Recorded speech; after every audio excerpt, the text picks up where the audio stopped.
Oi pessoal, boa noite. Um diálogo aberto hoje com o Dr. Eduardo Brandão, presidente da Associação dos Juízes Federais do Brasil. Sejam bem-vindos.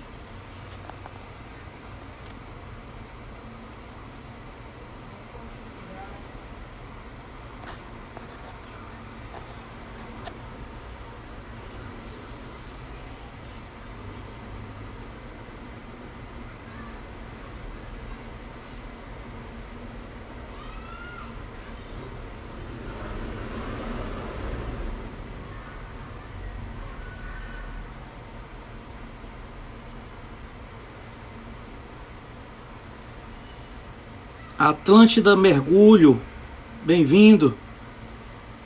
Cláudia Freitas, bem-vinda.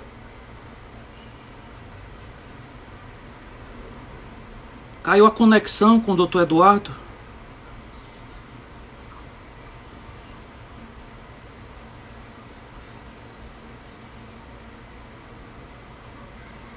Marta Salles, bem-vinda.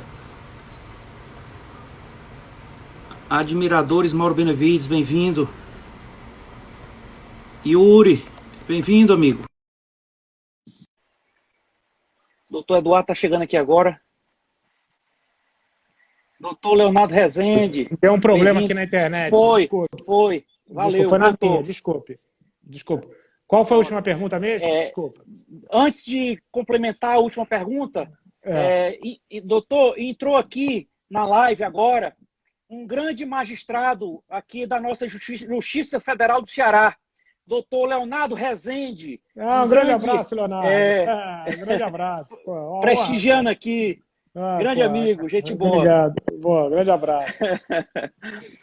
Doutor Eduardo, nós falamos da questão da estrutura da Justiça Federal, não é? Que ela atende desde o LOAS até aos grandes casos de corrupção. Isso aí sim. A gente acabou ficando reconhecido nos últimos anos pelas operações de combate à corrupção, né? Isso foi uma coisa que trouxe um reconhecimento maior para a Justiça Federal, que sempre teve, a população sempre reconheceu o nosso trabalho, mas acabamos ficando mais na mídia por causa dessas operações. Mas você tocou num ponto importantíssimo, né? Nós somos a justiça que concede benefícios previdenciários, benefícios assistenciais, quer dizer, nós estamos em todas as camadas da sociedade. Nessa pandemia, muitas cidades pobres funcionaram através da Justiça Federal, através dos benefícios concedidos pelos colegas. Então, isso é uma coisa que tem que ficar muito bem colocada, né? De como nós somos importantes tanto no acesso à justiça, como na proteção à democracia, em todos os setores, né? Tanto no crime do colarinho branco, nos grandes casos de corrupção, como também na concessão de benefícios assistenciais e previdenciários. Doutor, como é que o senhor que atuou bastante na questão da reforma previdenciária, né? O senhor teve uma atuação aí, teve lá presente lá no Congresso Nacional, né? O senhor como especialista na área previdenciária, como é que o senhor vê essa questão da reforma previdenciária, doutor? Eu não concordei, eu achei ela muito abusiva, né? Assim, na minha visão, a reforma da Previdência, ela quebra o Pacto de 88, quer dizer, aquela ideia de que a Previdência deve tentar proteger ao máximo as pessoas. Essa reforma da Previdência, na verdade, ela passa a mensagem de que o governo quer pagar um salário mínimo quando você se aposentar, e se você quiser algo mais, que você procure na iniciativa privada, em bancos, etc. Né? Eu acho que não vejo nenhum problema do governo pensar isso, só que isso tinha que ser passado para a população com mais seriedade, com mais transparência, né? Porque realmente a reforma da Previdência ela passou com poucos debates, ela foi praticamente empurrada, né? É óbvio que você vai ter daqui a 30 anos, você vai ter uma redução do gasto do Estado, porém você vai ter um déficit da Previdência muito maior. Por quê? Porque sempre quando você pune quem contribuiu mais, você gera informalidade, né? E uma coisa também que eu não posso deixar de ressaltar é que a reforma da Previdência tentou colocar os servidores públicos como privilegiados. Isso é uma coisa que a gente sempre tenta afastar, porque o servidor público, principalmente aqueles que entraram na integralidade e paridade, eles contribuem muito mais que as pessoas normais, do que o trabalhador normal, que o teto do regime geral da Previdência. Então, quando as pessoas falam, vocês se aposentavam, o que vocês ganhavam? Mas a gente também contribuía com base no que a gente ganhava. Quer dizer, então, uma pessoa que ganha 20 mil, antes da reforma, só para dar um exemplo, uma pessoa da iniciativa privada que ganha 20 mil reais, ela contribui sobre 6.100 reais, né? 11% sobre isso. Um servidor público que ganhasse 20 mil reais, contribuía 11% sobre esses 20 mil. Quer dizer, então, na verdade, dá mais de 3 vezes esse valor. Isso é uma coisa que tinha que ter sido passada com mais transparência. Porque chamar o servidor público de privilegiado é uma grande maldade, porque, na verdade, ele sempre pagou mais contribuição previdenciária que os trabalhadores da iniciativa privada. Então, e outra coisa também que é importante colocar, e isso é uma coisa que a gente tem que analisar para frente, desde 2013, todo servidor público que entra, federal e estadual e municipal também, contribuem pelo teto da Previdência, ou seja, vão se aposentar com o teto da Previdência.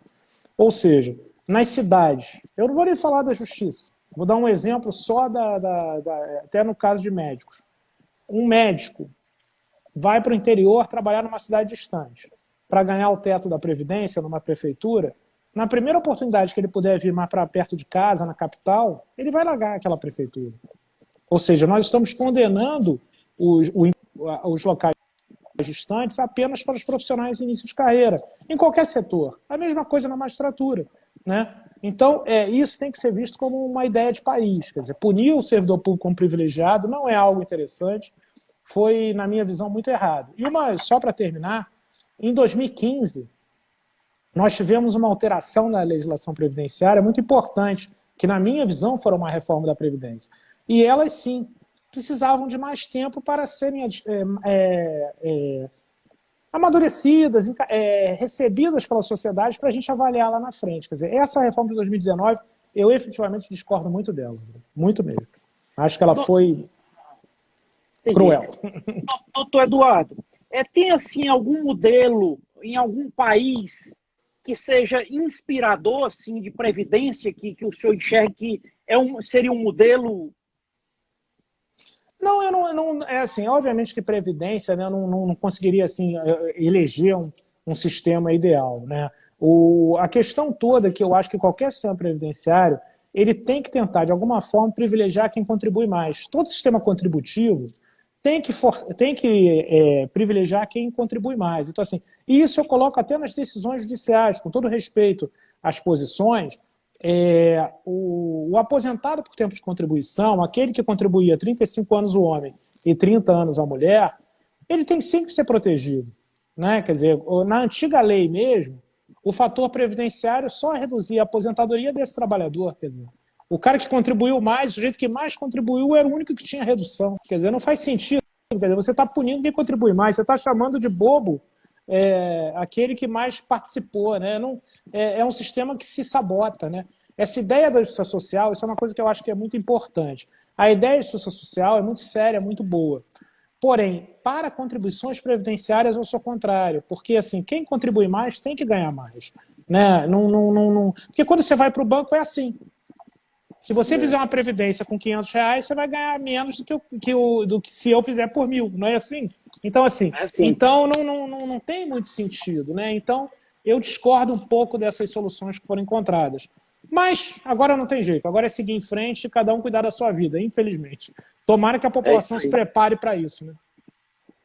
Doutor Eduardo, entrou aqui também outro amigo magistrado da Justiça Federal, lá da Bahia, doutor João Paulo Piropo. Grande abraço, Piropo. Tudo bem? Então, grande abraço. Obrigado por estar participando aí. Esse juiz federal é tudo gente boa. Grande abraço. Doutor Eduardo, o senhor... chegou uma pergunta aqui agora do advogado previdenciarista e ex-deputado federal aqui pelo Ceará, doutor Crescêncio Pereira Júnior. Ele pergunta, doutor, o que o senhor acha do julgamento por meio de videoconferência e a sustentação oral por videoconferência é prejudicial? Doutor Crescêncio, eu acho que não é prejudicial. Eu acho que é um mundo novo. Eu acho que assim, a sustentação oral por videoconferência, ela representa até um acesso à justiça. O senhor imagina nos juizados especiais federais, as causas previdenciárias, o advogado ir à TNU, ir a Brasília sustentar oralmente um caso concreto. Não valeria a pena para ele, naquela causa, ele pegar um avião e ir para Brasília. Você permitir essa sustentação oral por videoconferência, ele universaliza a justiça. Ela é positiva, né? E o julgamento a mesma coisa. O que eu acho, especificamente em previdenciário, né? Os advogados vão ter que se preparar para essa nova realidade. Obviamente que a prova testemunhal, no caso da teleaudiência, e videoconferência eu estou colocando como teleaudiência também, os advogados vão ter que se preparar melhor, assim, as suas iniciais. Porque a prova testemunhal, o juiz, obviamente, vai avaliar de uma forma diferente, né? Apesar dele apesar da importância da prova, ele, como está distante da testemunha, não está olhando, quer dizer, na verdade, ele vai usar aquela testemunha para complementar os documentos que já estão na inicial. Quer dizer, então, modifica um pouco a questão para os advogados, mas eu sou favorável. Acho que é uma evolução que veio para ajudar e tornar mais barato o acesso à justiça para os advogados. Doutor Eduardo, e essa questão do, como já falamos, né, essa questão do home office aí, tudo, isso é uma tendência depois, pós-pandemia? Como é que isso enxerga? Eu acho que sim, eu acho que sim. Eu acho que no serviço público eu não sei como será, eu acho que realmente você tem que fazer uma readequação, porque o processo eletrônico já trouxe mudanças, né? Quer dizer, você talvez não precise de tantos espaços, você pode reduzir os prédios, né? O tamanho dos prédios, onde você tinha uma vara, você pode colocar duas, você pode analisar essa questão. Agora, na advocacia, por exemplo, eu acho que vai mudar a vida completamente, né? Eu imagino quem vivia de aluguel de salas comerciais deve estar desesperado agora, né, Rodrigo? Porque, poxa, o home office se tornou mais barato, mais rápido, né? E permite a pessoa participar do serviço de casa também, né? Quer dizer, meus filhos são grandes, mas quem tem filho pequeno deve estar sofrendo, mas eu não estou sofrendo tanto. Até porque a minha esposa é uma guerreira aqui, tá trabalhando e cuidando da casa, com muita eficiência. Nós fizemos aqui uma live com o presidente da OAB aqui no Ceará, doutor Erinaldo, e o doutor Erinaldo disse, rapaz, o meu computador aqui eu tive que dividir com meu filho, eu usar de manhã, o meu iPad eu usar de manhã e à tarde, não sei o quê. Não, os meus filhos já conseguem trabalhar, eles trabalham mais com o celular do que com o computador, é impressionante. Essa juventude hoje eu fico meio... Eu tô muito velho, não dá não. Doutor Eduardo, mas a sua visão, como é que você vê essa questão do retorno? Quando é que retorna? Tem alguma previsão? Eu não tenho. Aí é questão de saúde mesmo, né? A gente vai ter que esperar, tem que tomar muito cuidado, fiscalizar a questão da segunda onda, né? Do contágio, é uma coisa muito séria, né? Na verdade, eu acho que a gente só vai ter uma volta segura quando tiver vacina mesmo, né? Ou então um tratamento menos... com maior chance de êxito, apesar de muitas pessoas estarem curadas, né? O grau o percentual de pessoas que se curam é muito grande, mas ainda é muito assustador, né? As cenas são assustadoras, os números são assustadores, quer dizer, eu acho que só mesmo com uma vacina que o mundo vai voltar a ser o mundo que a gente convivia, né? E é engraçado isso, porque eu, quando estava em campanha para a JUF, em março, eu estava fazendo as viagens, comecei a fazer as viagens quando começou a pandemia. E eu estava em Porto Alegre para voltar para o Rio, quando falaram, não vai dar mais para funcionar. Aí tinha umas pessoas de máscara no aeroporto, e eu olhei assim, nossa, que exagero, que palhaçada. Hoje todo mundo de máscara, né? Eu quero o idiota, né? Eu quero o errado. Assim, você vê como as coisas mudam em 3 meses, não. É isso aí. Assim, mas realmente tem que voltar com muita segurança, né? Nós fizemos uma live aqui anteontem com a doutora Ana Escobar, né? A doutora Ana Escobar, ela está aí, tá sempre na Globo aí, participando dos programas e tudo. E ela tem muitos seguidores do Brasil, até de fora do Brasil. Assim, aí apareceram pessoas aqui na live de todo canto do Brasil dizendo, eu sou aqui de Foz do Iguaçu, aqui abriu e fechou. Eu sou de Cascavel do Paraná, aqui abriu e fechou. Eu sou de Porto Alegre, aqui abriu e fechou. Ou seja, tem que ter muito cuidado nessa retomada. Porque até esse abrir e fechou gera uma insegurança muito grande na população, né? Quer dizer, aqui no Rio de Janeiro não abriu e fechou ainda está começando a abertura hoje até. Mas assim, se tiver que fechar depois, aí a insegurança vai ser muito grande, né? Quer dizer, é uma coisa muito séria, é uma coisa tem que ser muito bem pensada, né? Porque é que o brasileiro gosta de estar na rua, de andar, quer dizer, mas vai ter que mudar essa concepção, pelo menos enquanto não tiver a vacina, né? Não tem jeito. Doutor Eduardo, com relação a esse inquérito das fake news lá no STF, né? Sim, tem uma polêmica muito grande, né? Que o STF não é para investigar. Assim, como é que o senhor enxerga na sua visão aí? Não é algo assim, comum, né? O que aconteceu é inédito.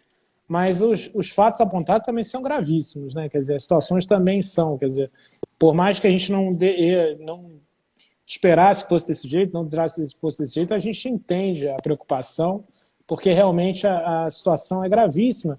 E o poder das redes sociais é uma coisa que a gente não pode mais desprezar, né? Quer dizer, então, eu creio aí na independência judicial dos ministros, na serenidade dos ministros, porque realmente é um novo mundo, né? É uma nova realidade. Realmente as redes sociais têm uma penetração na sociedade imensa, né? Uma influência muito grande.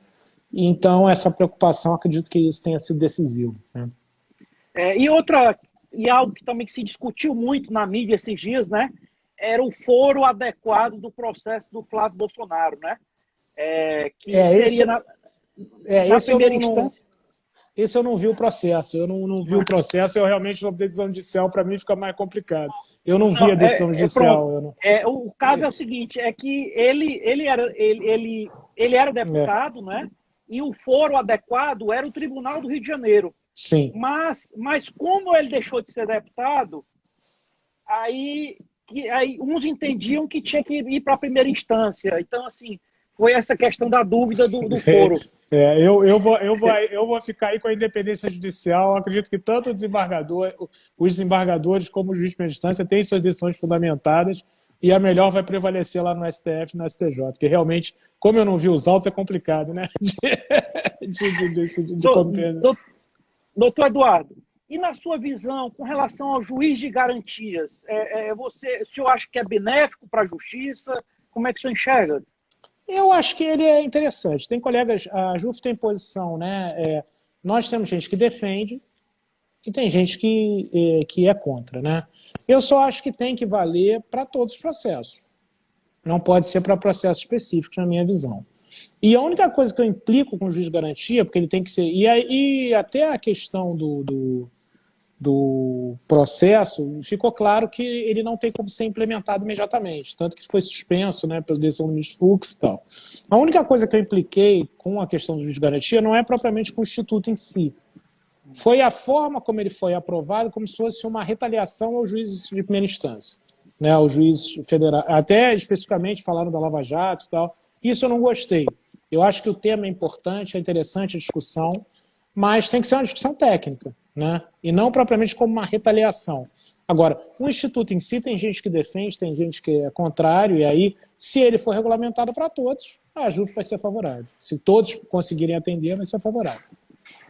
Doutor Eduardo, e algo assim curioso que tem na justiça brasileira é a questão do STF. Uma hora ele decide pela prisão em segunda instância, né? Outra hora ele volta atrás. Assim, como é que o senhor vê isso? Esse é um tema muito sério, muito importante, e que o ideal é você ter segurança jurídica, né? O Supremo Tribunal Federal, há pouco tempo, né, ele mudou, teve duas posições diferentes, e isso trouxe uma insegurança para a população, né? Tanto que hoje há uma discussão no Legislativo de uma PEC sobre esse tema. O ideal sempre para do Supremo é você ter segurança, dar segurança na decisão.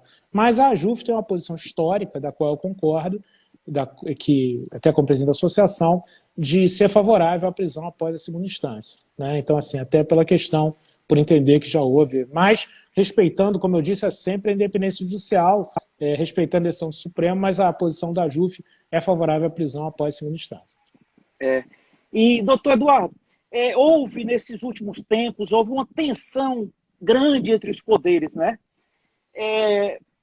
O executivo, assim, as pessoas ligadas ao executivo falando do ativismo do STF, Como é que o senhor enxerga também essa questão?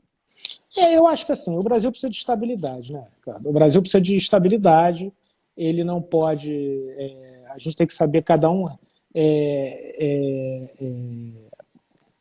respeitar seu funcionamento. Mas uma coisa que quando se fala em ativismo, a gente tem que ter uma visão muito clara da seguinte forma. A moralidade, ela já está na lei de ação popular, na lei de ação civil pública, né? E com as redes sociais, isso elas têm a polarização da sociedade e as redes sociais, nós trouxemos para a população um acesso a essas informações, né?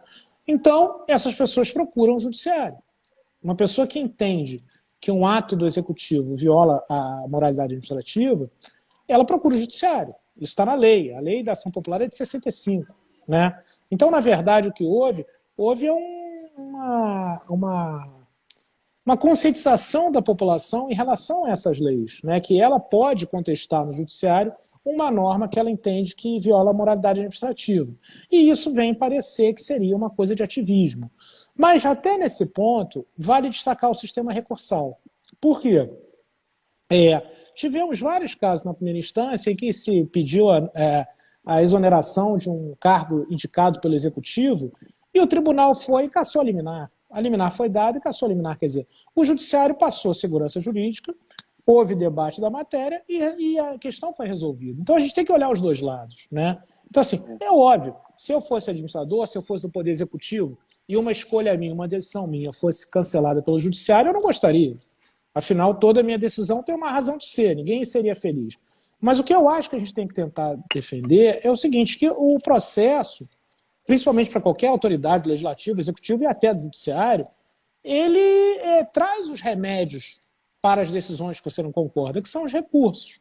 A gente não deve ficar brigando um excesso de confronto para cada decisão judicial. Eu acho que isso é que é importante, né? Respeitando sempre a independência judicial, mas que as pessoas recorram. Né? Assim, agora, o que o Brasil precisa é de estabilidade. A gente precisa de estabilidade, até pela questão da pandemia, muito sério, que os poderes, e agora parece que encontraram uma boa interlocução, um bom diálogo, e que isso prossiga. Isso é muito bom, porque a gente não pode ficar nesse clima de...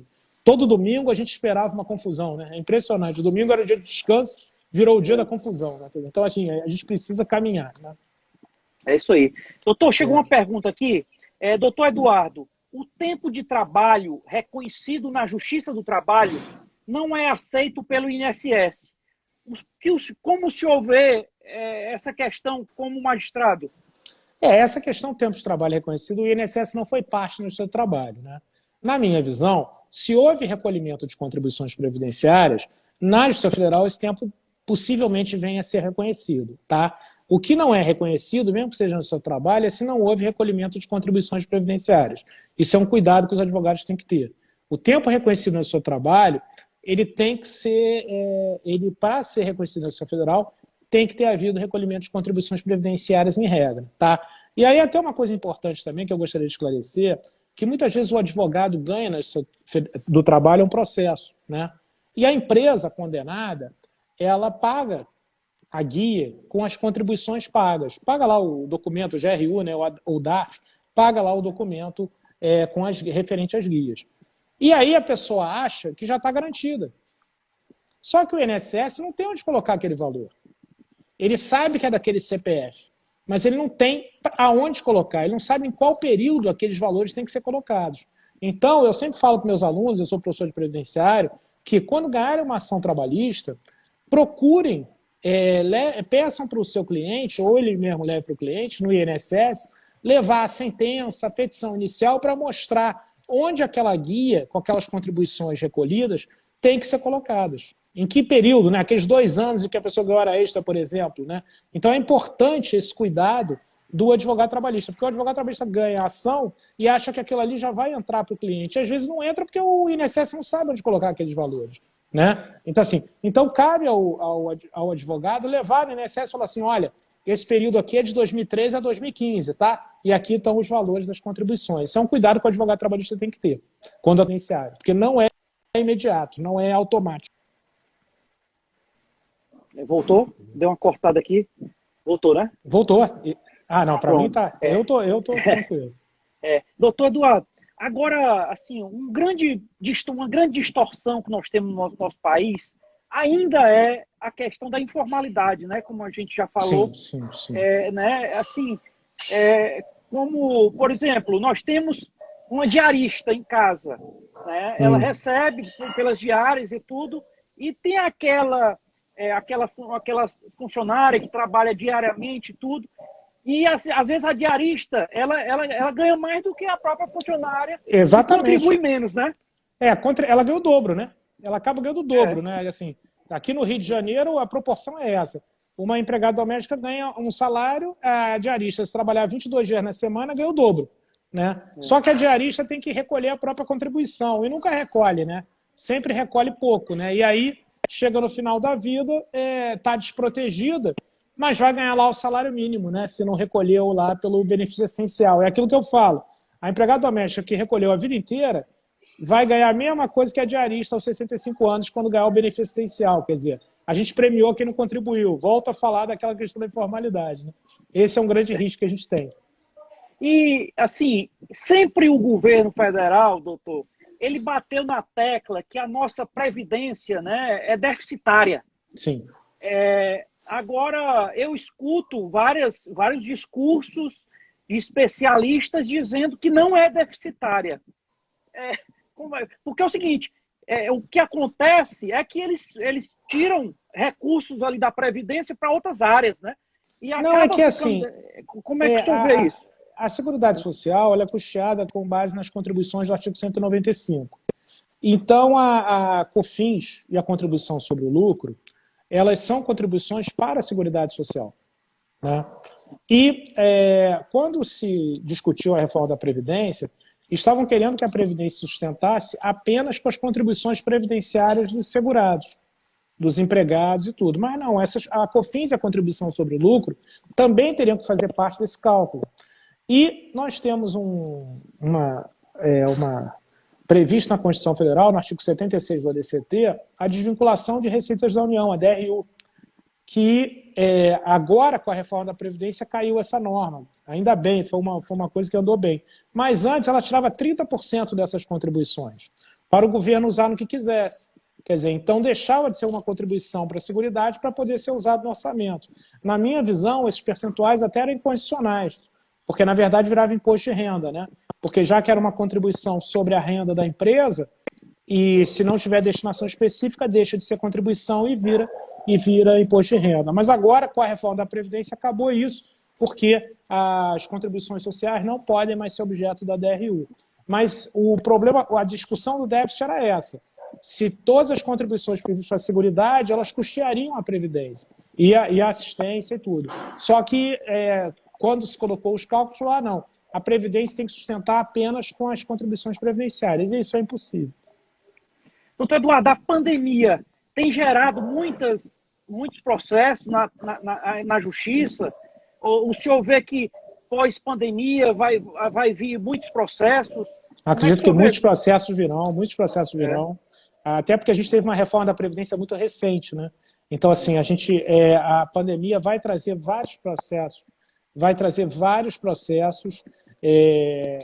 principalmente em relação à reforma da Previdência, porque quando a reforma da Previdência estava começando a ser debatida, veio a pandemia. Então, eu imagino que a gente vai ter muitos processos pós-pandemia, muitos mesmo. Ok. Doutor Eduardo, nós estamos aqui indo para a reta final da nossa live. Tá ótimo. Eu quero sair um pouco aqui do judiciário, da questão. Eu queria saber por que essa paixão pelo Botafogo, doutor. Eu fui escolhido, né? Não tem jeito. O Botafogo você não escolhe, ele te escolhe. Então, quando o Botafogo, ele marca você, né? Quer dizer, torcer para o maior clube do mundo, a estrela solitária, é algo que quem é escolhido nunca deixa de exaltar, né? Quer dizer, então, não dá para explicar, né? Foi escolhido lá na maternidade e leva para a vida toda. Não tem jeito. E o senhor, como gosta do futebol e tudo, como é que o senhor vê essa questão do retorno aí no Rio?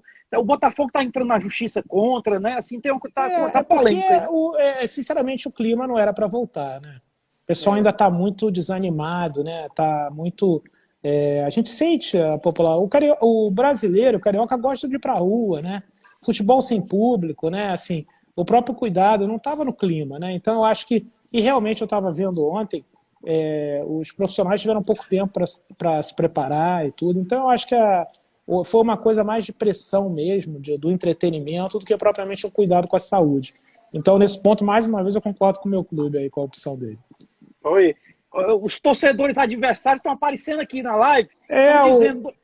doutor Eduardo estava indo tão bem, aí entrou no Botafogo. Esse é o Fernando Mendes, é o antigo presidente. O doutor Fernando, doutor Fernando, rapaz. É o Fernando Mendes.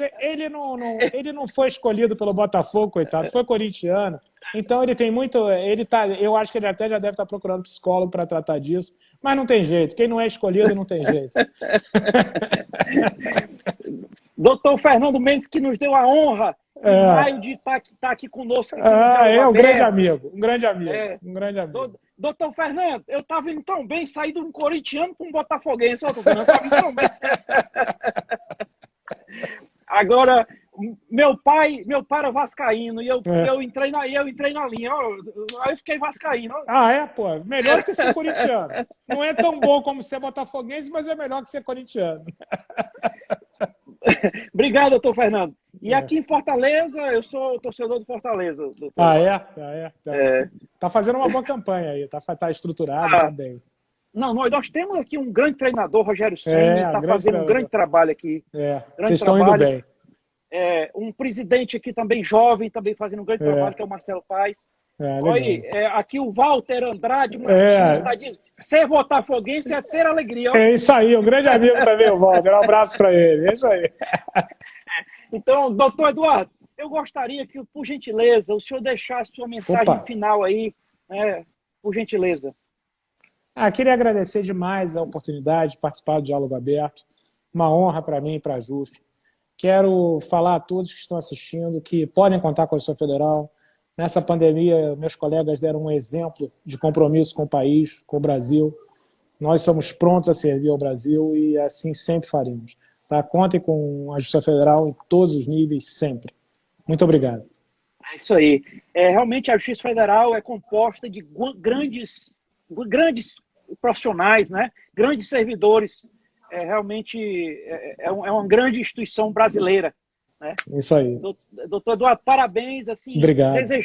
Desejar que Deus lhe abençoe, lhe dê muita saúde. A todos nós. Enfrentar esse grande desafio aí que o senhor tem pela frente, doutor. Muito obrado. É isso aí. Que Deus nos abençoe. E foi uma honra muito grande. A honra foi minha. E vai ficar salvo aqui a live aqui no Instagram do Diálogo Aberto. Tá bom, obrigado. Muitas alegrias aí no seu Botafogo. Obrigado. Grande abraço. Valeu. Boa noite. Boa noite. Obrigado, pessoal. Obrigado. Tchau. Tchau. É isso aí, pessoal. Mais uma vez aí, uma live que vocês prestigiaram a gente aqui, tá, pessoal? Muito obrigado pela atenção, tá? É sempre importante aí a contribuição, a participação de todos, tá? Boa noite aí. E vai ficar salvo aqui a live, quem não assistiu toda aqui, tá? Com o doutor Eduardo Brandão. É isso aí, doutor Crescêncio. Doutor Eduardo aí, um grande magistrado, né? Assumindo aí uma grande missão aí, à frente aí da Justiça dos Magistrados Federais do Brasil. Walter Andrade Martins, com certeza, excelente juiz. Muito obrigado, Flávia Pereira. É minha prima, Flávia Pereira aqui, ó, minha parente. Sou Pereira também, Flávia. Raimundo Silva, você sempre prestigiando aqui as lives do Diálogo Aberto. Muito obrigado, amigo. Valeu demais. Sempre sua presença é importante. Valeu demais. Obrigado a todos. E sempre um prestígio ter vocês nas nossas lives. Boa noite, que Deus abençoe e muita saúde.